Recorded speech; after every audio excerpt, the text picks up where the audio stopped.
नमस्कार श्रोते हो, इरा ब्लॉगिंग मराठी या युट्यूब चॅनलवर सर्वांचे स्वागत. आजच्या व्हिडिओमध्ये आपण ऐकणार आहात संसार सुखाचा या कथेचा भाग पहिला. कोणी आहे का? माई, दार उघडा. कृष्णा घाबरून ओरडत म्हणाली. नंदन, आता या वक्ताला कोण आलं? नंदन पाठोपाठ माई दार उघडायला आल्या. कृष्णे, तू आत्ता इथं? आणि काय हा तुझा अवतार? माई आश्चर्याने म्हणाल्या. तशी कृष्ण आत येऊन त्यांना बिलगून रडू लागली. अगं, झालं तरी काय? नंदन झटकन दार लावून घे. माई परिस्थितीचं गांभीर्य ओळखत म्हणाल्या. आणि कृष्णे, हे वळ कसले तुझ्या हातावर? माई, ते सासरचे माणसे रोज मला मारहाण करतात. त्यांच्या विरुद्ध एक शब्द जरी बोलला तरी लगेच हात उठतो त्यांचा. अगदी घरात पाऊल ठेवल्यापासून मला त्यांनी कामाला जुंपले आहे. बरं, कामाला मी कधीच नाही म्हणाले नाही, पण प्रत्येक कामात काही ना काही खोट काढली जाते. मग सासूबाई माझ्या विरुद्ध यांचे कान भरतात. गेल्या 2 महिन्यात यांनी माझ्या अंगाला हात लावला, तो फक्त मारहाण करण्यासाठीच. अक्षरशः कोंडून ठेवले होते मला घरी. कशीबशी सुटका करून मी इथे आले आहे माई. कृष्णा ओक्साबोक्शी रडू लागली. आत्ताशी कुठे 2 महिने झाले आहेत तुझ्या लग्नाला? इतक्यात रंग दाखवायला सुरुवात केली का त्यांनी? काही गोष्टी आमच्या कानावर आल्या होत्या, पण वाटलं त्या सगळ्या झूट आहेत. आणि तुझ्या बापाने आधी चौकशी केली नव्हती का या स्थळाची? थांब, त्याचा कानच पकडते. तुझा बाप माझा दूरचा भाऊ असला तरी माझ्या शब्दाबाहेर जायचा नाही तो. माई तिच्या पाठीवरून हात फिरवत म्हणाल्या. नंदनने पाण्याचा पेला आणून कृष्णाच्या हाती दिला. इतक्यात पुन्हा दार ठोठावण्याचा आवाज आला. कृष्णे, तू माडीवर जा. मी पाहते कोण आहे ते. नंदन, हिला घेऊन जा लवकर. कृष्ण आणि नंदन गेल्याचे पाहून माईंनी दरवाजा उघडला. आम्ही पाटलांची माणसं आहोत. त्यांच्या सुनबाई इथे आल्यात का पाहायला आलो. अहो, पळून गेल्या आहेत त्या घरातून. तुमच्या नातेवाईक ना त्या, म्हणून इथे पाहायला आलो. दारात 2-3 माणसे उभी होती. त्यातलाच एक माणूस घरात नजर टाकत म्हणाला. नाही रे बाबा, इथे कोणीच आलं नाही. आणि कृष्णेनं घरातून पळून जायचं कारणच काय म्हणते मी? माई चिडून म्हणाल्या. तशी ती माणसे काहीच उत्तर न देता तिथून निघून गेली. माई दार बंद करून माडीवर आल्या. नंदन, श्रीकृष्णाची शपथ घेऊन सांगते मी, यातला शब्दाने शब्द खरा आहे. कृष्णा तळमळीने म्हणत होती. कृष्णे, तू काळजी करू नकोस. आपण उद्याच जाऊ तुझ्या माहेरी. तुझ्या बापाला तुझ्या सासऱ्यांच्यांना चांगला स्तम द्यायला सांगते, माई म्हणाल्या. पण नंदन मात्र विचारात पडला. ही नसती बॅग गळ्यात घेऊन काय करायचे? त्यांचे त्यांना पाहू दे पुढे काय करायचे ते. माईंनी भराभर स्वयंपाकघरात येऊन 2 भाकऱ्या बडवल्या आणि कृष्णाला हाक मारली. कृष्णे, ये 2 घास खाऊन घे.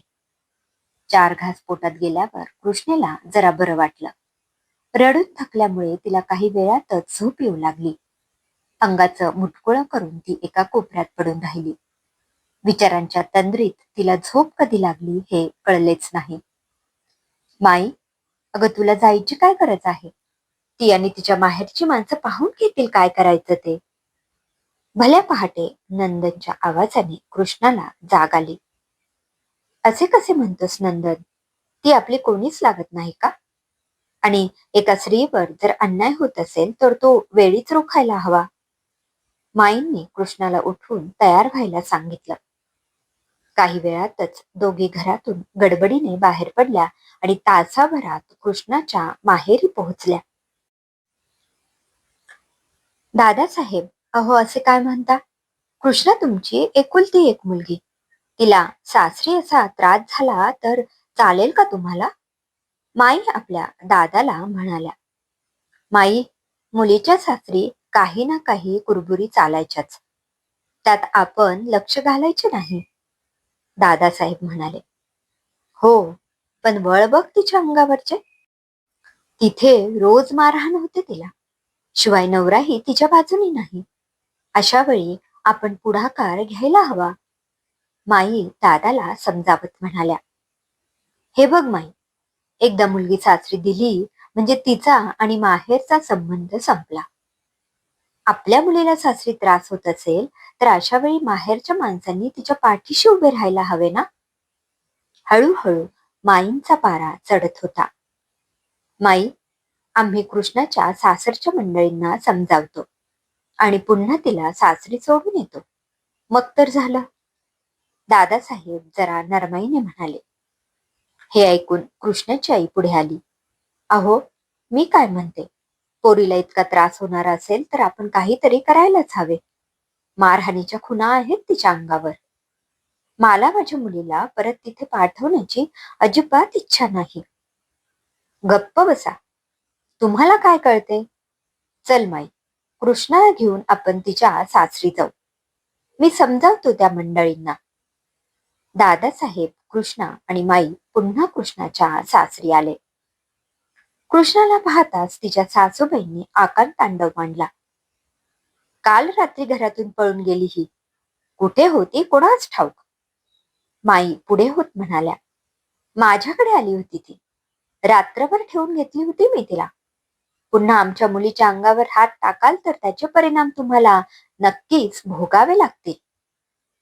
तरीही मी माझ्या मुलाला जयवंतला म्हणत होते, ही असली मुलगी सून म्हणून नकोच. न सांगता रात्रभर बाहेर राहिलेली मुलगी आम्हाला नकोच या घरात. शिवाय तिला काही काडीचे काम येत नाही. कृष्णाच्या सासूबाई तावातावाने म्हणाल्या. विहीनबाई, काय बोलतात हे.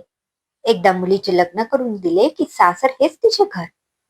तुमच्या रीतीभाती तुम्ही शिकवायच्या तिला. आता आम्ही आमच्या मुलीला परत नेऊ शकत नाही. शिवाय लोक काय म्हणतील. दादासाहेब समजावणीच्या सुरात म्हणाले. तर लोक काय म्हणतील याची पर्वा कशाला. खरं तर आम्हाला तुमची मुलगी सून म्हणून नकोच होती. आमच्या घरी ठेवून तर बघा तिला. बघतेच मी कशी नांदते ती इथे. कृष्णाच्या सासूबाई भांडायला पुढे आल्या. हे सारं ऐकून माईंनी कृष्णाला आपल्या घरी ठेवून घेण्याची जबाबदारी घेतली. दादासाहेबांना त्यांनी शब्द दिला. तुझी मुलगी तुला जड झाली असेल दादा, पण मला नाही. तुझ्या कृष्णाचं मी योग्य स्थळी दुसरं लग्न लावून देईन, मगच डोळे मिटेल. दादासाहेब रागारागाने आपल्या घरी निघून गेले. खर तर कृष्णेला आपल्या माहेरी परत जाण्याची इच्छा होती, पण खुद्द वडिलांनीच नकार दिल्याने ती नाईलाजाने माईंच्या घरी राहू लागली. कृष्णेला पुन्हा आपल्या घरी आलेलं पाहून नंदनला खूप राग आला. माई, मी म्हंटल होतं ना, ही ब्याद आपल्या गळ्यात पडेल म्हणून. बघ, आणि झालंही तसंच. नंदन, कृष्णेसारखी मुलगी शोधनही सापडायची नाही. आपण तिच्या लहानपणापासून ओळखत नाही की काय तिला. दादासाहेब आपली जबाबदारी झटकून मोकळे झाले. पण एका स्त्रीवर होणारा अन्याय मला अजिबात सहन होत नाही. माझ्या जीवात जीव असेपर्यंत मी कृष्णेचा सांभाळ करीन. माईंनी सकाळी घडलेला सारा प्रकार नंदनच्या कानावर घातला. सासरच्या आणि माहेरच्या माणसांनी तिची जबाबदारी झटकली म्हणून नंदनला वाईटही वाटले. कृष्णाच्या सासरची माणसे फारच वाईट निघाली. तिच्याबद्दल नको नको त्या गोष्टी त्यांनी गावात पसरवायला सुरुवात केली. पण माई फारच खमक्या होत्या. 4 दिवसांनी माईंनी आपल्या ओळखीतल्या वकिलाला घरी बोलावून कृष्णाची सारी हकीकत त्यांच्या पुढे मांडली. मात्र त्यांच्या तोंडून घटस्फोट हा शब्द ऐकून कृष्णेला घाम फुटला. तशा माई म्हणाल्या, तुझा नवरा आपल्या बायकोचा आत्मसन्मान जपण्यासाठी कधी पुढे आला आहे का. त्याचे तुझ्यावर प्रेम तरी आहे. अगं, ज्या माणसांना तू सून म्हणून त्या घरात नको आहेस, ती माणसे तुझ्याशी आयुष्यभर वाईटच वागतील. आणि एका नवऱ्याने आपल्या आईवडिलांचे ऐकून तुझ्यावर दररोज हात उचलणे ही अभिमानाची गोष्ट नक्कीच नाही. याचा अर्थ त्याला स्वतःची बुद्धी नाही असाच होतो. आणि लोक काय म्हणतील याकडे कधीच लक्ष देऊ नकोस कृष्णे. ते दोन्ही तोंडाने बोलतील तर तू बोलू देत. आपला त्रास सहन करण्यासाठी लोक कधीच येत नसतात. नसत्या चौकशा करायला आणि अफवा पसरवायला मात्र पुढे पुढे करतात. हे मात्र खरं होतं. लग्न झाल्या दिवसापासून कृष्णाच्या नवऱ्याने तिच्याकडे ढुंकूनही पाहिलं नव्हतं. आपल्या आई वडिलांचे ऐकून नवरा असण्याचा अधिकार मात्र तो तिच्यावर गाजवत होता. आता या नात्यात काहीच अर्थ उरला नव्हता. गावात दबक्या आवाजात चर्चा सुरू होती. कोणी कृष्णेची बाजू घेत होते तर कोणी तिच्या सासरच्या मंडळींची. या चर्चा ऐकून नंदनला जीव नकोसा झाला. तो कृष्णेचा रागराग करू लागला. तो तिच्याशी बोलायलाही बघत नसे आणि बोलला तर धड बोलत नसे. अखेर कृष्णा घटस्फोटासाठी तयार झाली. अनेक दिवस खटपट करून कृष्णाला घटस्फोट मिळाला. तिच्या सासरच्या मंडळींकडून काहीही न मागता माईंनी फक्त कृष्णाच्या लग्नात घातलेले दागिने त्यांच्याकडून सोडवून आणले. क्रमशः लेखिका सायली जोशी. श्रोते हो, कथेमध्ये पुढे काय घडते हे जाणून घेण्यासाठी पुढील भाग नक्की ऐका. पुन्हा भेटूया पुढील भागात. धन्यवाद.